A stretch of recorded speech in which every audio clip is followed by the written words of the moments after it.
Bonjour et bienvenue. Maintenant que vous êtes inscrit à l'ADEME, vous pouvez bénéficier de nombreux services. Vous avez aussi certaines règles à respecter. Voyons cela.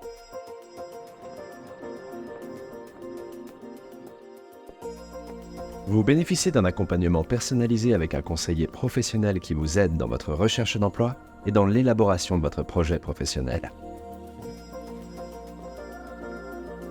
Bien sûr, de votre côté, vous respectez vos engagements envers l'ADEME.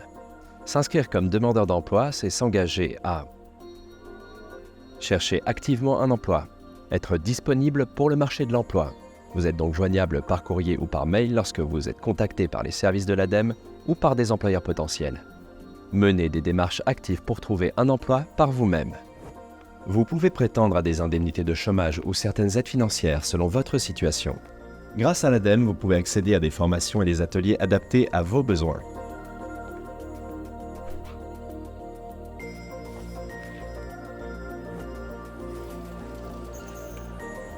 Vous participez régulièrement à des job days où vous rencontrez et échangez directement avec des recruteurs. Vous vous engagez à vous présenter au rendez-vous ainsi qu'à vos convocations avec votre conseiller.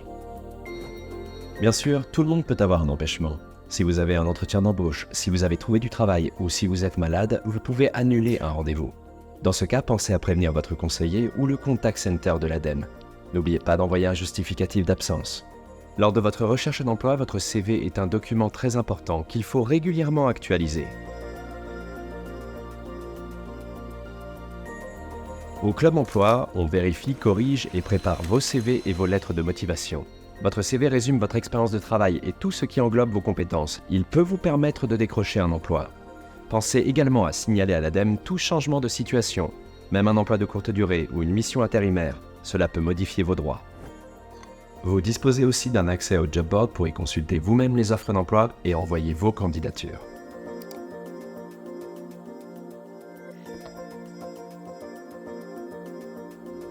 Enfin, sachez que vous avez le droit de ne pas être disponible 2 jours par mois. Ces jours ne sont pas indemnisés, mais il est obligatoire de demander ce congé à votre conseiller et d'obtenir son accord au préalable.